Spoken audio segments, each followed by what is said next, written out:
All right. Well, good morning. Thank you all for joining us today. It's a big day here on Capitol Hill.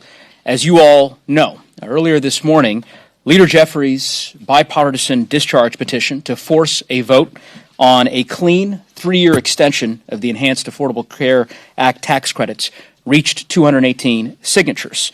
The fuse has been lit, so to speak, and the Speaker must call a vote on this proposal today. We now know with certainty that the votes are there to ultimately ensure that these tax credits under the Affordable Care Act for working families across the United States don't expire before year's end. Speaker Johnson has a very simple choice to make. Does he send home the Republican Congress for the holidays and let these tax credits expire?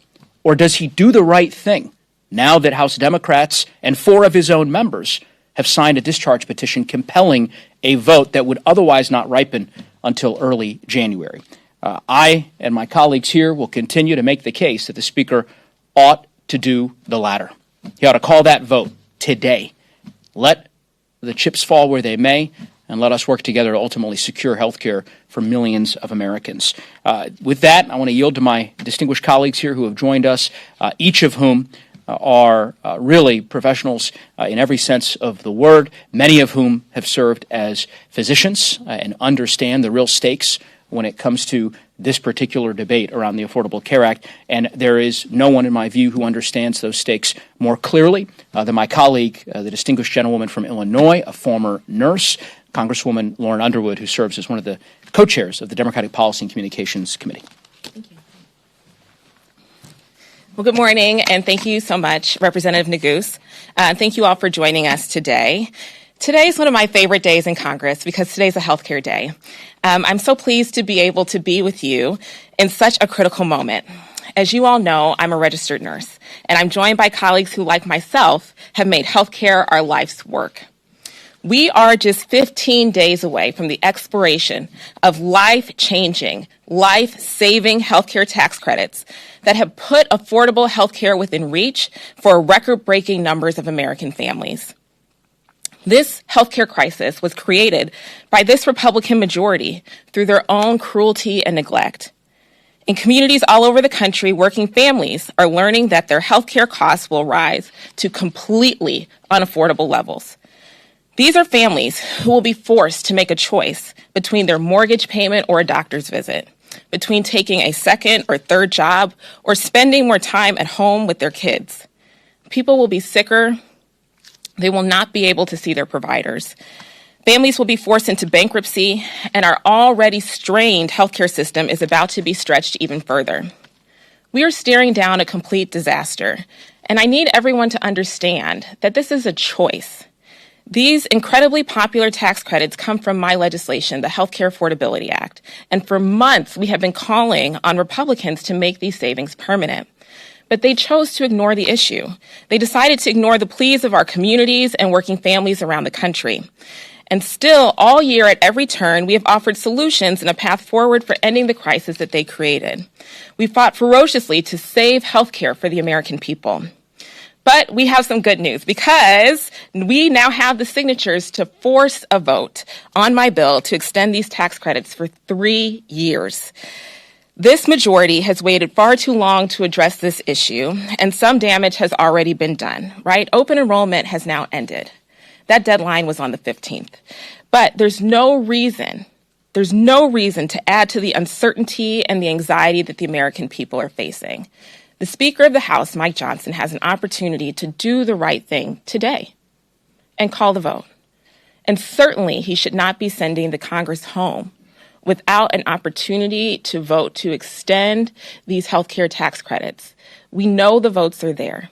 It's just a matter of time. But why put the American people through more chaos, more uncertainty, more anxiety, more cruelty? Let's do it now. So I am really delighted to introduce my colleague, a great physician from California, Representative Raul Ruiz. Thank you, Assistant Leader Joe Neguse, for calling us together. I am extremely honored to be standing here in front of some amazing healthcare professionals. As you all know, Nurse Lauren Underwood is also a public health expert, and standing with Doctors Maxine Dexter and Doctors Kelly Morrison makes my heart jump with delight. I welcome them in their first term, and they're exceptional physicians who care so much about their patients that they're here in Congress fighting tooth and nail for their better health. Republicans created a healthcare crisis with the big ugly law. They cut nearly $1 trillion in Medicaid. They cut over $600 billion of aid to hospitals, long-term care facilities, community clinics. And then they cut food support for the most at-risk individuals in our country. This not only increases costs to those that are going to be cut from their Medicaid, but it increases costs for everybody, because now you have 15 million people who are going to go uninsured and are going to be uncompensated care in your local emergency departments. These are 15 million people that are going to go without health care, and their preventative care, their chronic illnesses will get worse and will get more costly, and you're going to see a lot more comorbidities, a lot more pain and suffering in the American people. And now, on top of all of that, they fabricated an additional affordability crisis by actually refusing to extend the ACA enhanced premium tax credits. These tax credits make healthcare more affordable for millions of individuals and families across the country. But because of Republicans' deep-set grudge against the ACA, these tax credits are going away. But Republicans are actively choosing to put politics over people. Millions of Americans will soon be paying, in many cases, double what they used to for health care coverage or more. That's $18,000 a year for an individual on average that's 60 years old in my district. And after months of asking the Republicans to extend the affordable tax credits before they expire on December 31st deadline, they introduced a bill with 15 days left, a bill that will make healthcare costs more and worsen the healthcare affordability crisis. It's been 15 years since the ACA was passed, and they waited 15 days before the tax credits expire to introduce this bill. And this is the very best they could come up with? A bill that will leave millions without insurance and cause premiums to more than double for many Americans? Republicans have had 15 years to come up with another plan, explore ideas to make healthcare even more accessible and affordable for Americans, and their solution is to take away healthcare from more people and raise costs even more? This is ridiculous. Their solution is to create loopholes to circumvent the ACA's essential health benefits. Their solution is to push more consumers into these junk plans that don't cover essential health benefits. Their solution is to crack a backdoor abortion ban and strip women of the autonomy to make their own healthcare decisions, to allow these junk plans to discriminate against people with chronic health conditions. Are you kidding me? Their so-called Lower Healthcare Premiums for All Americans Act, which should be named the Making Healthcare More Costly and Worse Act, like its name, is nothing but thinly veiled deception. Just another example of Republicans trying to pull one over the American people, the people they swore an oath to serve. Now, we have a very immediate now solution that will put this to rest and give us time to work on lowering cost even further and to increase access to health care. And that solution was answered by 4 Republicans who signed the discharge petition to extend the Affordable Care Act for 3 years.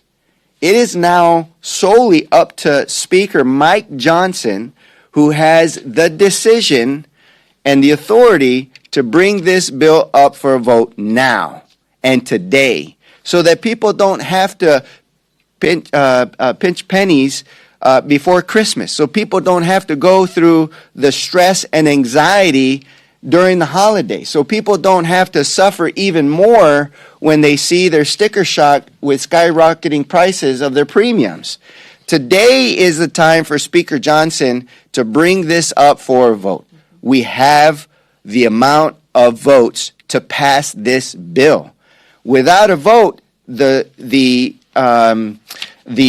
fault lies clearly on the shoulders of Speaker Johnson, who refuses to help lower costs for the American people, and instead, in order to benefit his billionaire buddies, wants to increase costs and take away the important protections that the Affordable Care Act has given the American people for so many years.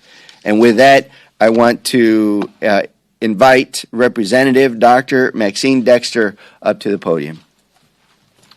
Thank you so much, and what an honor to be here, and thank you to our Assistant Leader for bringing us together on this really critical day. Good morning. I am Maxine Dexter, Congresswoman from Oregon's 3rd. I'm very honored to serve that district, and I bring with me my perspective as a mother and a physician. And I did not come after 20 years of saving lives in the ICU to Congress to turn my back on the American people. I came here to fight for affordable coverage for every American. It needs to be accessible health care. That has to be our number one goal. As a party, as a country, Americans are struggling right now just to make ends meet. It is our job today to make it possible for them to afford their health care. Mike Johnson, as has been said, must immediately hold a vote on the clean extension of the ACA enhanced premium tax credits. His moderate members are understanding what's at stake. The American people need relief, and they can get it from Congress if we take a vote before we go home this week. Not tomorrow, not next month, today. 4 Republicans joined Democrats to force a vote on the clean ACA extension tax credits, or extension of the ACA tax credits. And 4 Republicans recognized the simple truth that if Congress fails to extend the ACA tax credits, families across this country will be forced to make impossible decisions, whether to fill their prescription or fill the gas tank, whether to pay their mortgage or pay their premium. We cannot put our families in persistent affordability crises that we can prevent. This is something we can do today, and we must. Speaker Johnson should bring this bill immediately for a vote, and the life and health care of our constituents depends on it. Thank you very much. At this point, I get the honor to introduce Representative Dr. Kelly Morrison for her statement. Sorry. Good morning. Honored to be here with our Assistant Leader and these esteemed healthcare professionals. I'm Dr. Kelly Morrison. I have the privilege of representing Minnesota's 3rd District, and I am the first and only pro-choice OBGYN to ever serve in Congress. In just 2 weeks, tens of millions of Americans will be forced to pay health insurance premiums that have skyrocketed or get priced out of health insurance and lose coverage entirely. And what is Republican leadership doing in our final 3 days of session? Using the precious little time we have left to kick even more Americans off their coverage and block the bipartisan effort to extend tax credits so that working families can afford health insurance, and shove through a backdoor abortion ban. As an OBGYN, I want to call out this latest attempt at a national abortion ban and include it in the Republicans' health care plan that we're voting on today.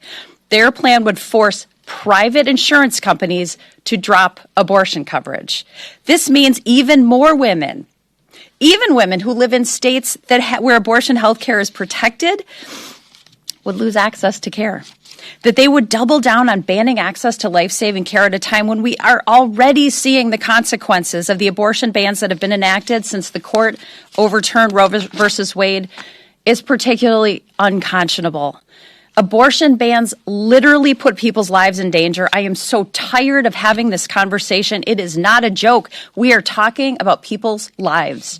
Abortion bans increase maternal and infant morbidity and mortality.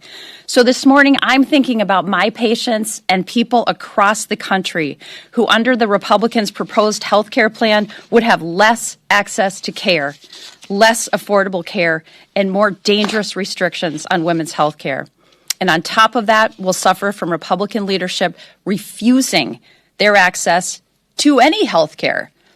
Speaker Johnson, as my colleagues have said, could bring the bipartisan clean extension of the tax credits to the floor today, and I urge him to do so. Thank you. again, thank you all for being here. Pretty clear cut. The Speaker should call a vote. He should do it today, and we can save health care for millions of Americans. And I am grateful to my colleagues for really being the tip of the spear with respect to not just this particular issue, but more broadly, making health care more affordable for Americans across the country. I will just say in closing, one of the ways in which I think the Democratic caucus is so unique is that the mosaic of our caucus has such depth and breadth of talent. And you see that with respect to the medical professionals standing here today, Dr. Ruiz, Dr. Morrison, Dr. Dexter, and Nurse Underwood, of course, all, as I said, preeminent healthcare professionals who served their patients for decades and now are serving those same patients and a broader constituency in a meaningful way here in Washington, D.C. Questions? Yes. Congressman, even if this bill passes in the House, do you see any realistic path forward in the Senate? We saw them already reject an extension of subsidies. I think my short answer would be yes.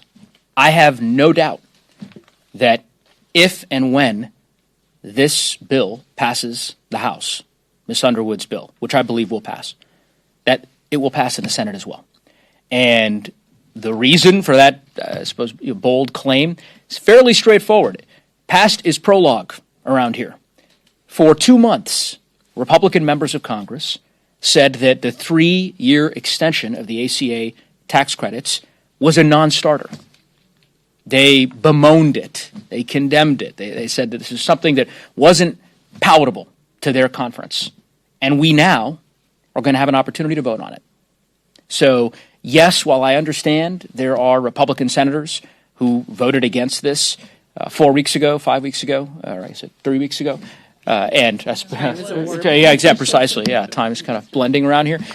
I have no doubt that given how high the stakes are, when this measure gets back over to the Senate, that they will do the right thing, and that ultimately this bill can get to the president's desk for his signature. That's my view. Yes. Speaker of the House, Mike Johnson, has made it pretty clear that he has no appetite to bring this to a vote. How does that play into how today's going to transpire? Well, I would say, one, the good news is that it's not up to Speaker Johnson with respect to this particular measure getting a vote eventually. As Ms. Underwood said so eloquently, it's really only a matter of time at this point. The discharge petition will ripen. It will take 7 legislative days to do so, so you're talking about a vote potentially in early January. And we know that that vote will succeed because the petition has the requisite signatures. So the only real question is Mike Johnson going to allow, as Dr. Ruiz said, families in Louisiana, in Colorado, and across the country to be scrambling over the course of the next 3 weeks as they face these exponentially high premium increases? Or will he do the right thing and simply call the vote now, given the fact that his own members of his own conference have now signed a discharge petition led by the minority party here in the United States Congress? One would think that he would do the latter. And again, if past is prologue, we've seen this movie before. We heard the Speaker for months suggest that he was opposed to the discharge petition regarding the release of the Epstein files, and very much, the Speaker did everything he could to try to stop it. Once that discharge petition had the requisite signatures, a vote was called shortly thereafter. So I would hope that, as I said, Republican leadership would see the writing on the wall, call the vote now. I cannot understand the cruelty of an approach that you're suggesting they might adopt, which is essentially saying, even though we know there are votes to extend these healthcare tax credits, we're going to send everyone home for Christmas anyways, and we're going to delay this vote until the new year. I just think that is a patently cruel, unconscionable approach, and Mike Johnson, I think, will face electoral consequences, as will his conference, if they make that decision. Other questions? Yes. Congressman, I want to ask about pharmacy benefit managers. This was brought up a lot in House Rules yesterday, and anybody can answer this. Sure. This was brought up frequently in House Rules yesterday. The seemingly bipartisan perception that they're kind of opaque middlemen. They raise prices, reduce reimbursements, especially for independent providers, reduce patient choice. I want to ask, is there a proposal, a plan amongst Democrats to potentially either alter their role or even remove them in entirety? Dr. Ruiz serves on Energy and Commerce Committee, and they can answer this question. So if you look at what Republicans and Democrats have passed out of committee, it's been one of more transparency. So that the American people, Congress, and others can identify where these cost savings are going. Are they going to line the pockets of PBMs, individuals, or are they going to cost savings for patients? Once you have transparency, then you can adjust the equations and the formulas so that we can ensure that, in fact, it's the patients that are reaping the biggest benefit from this. Where you go from there is still up for further debate and further legislative actions.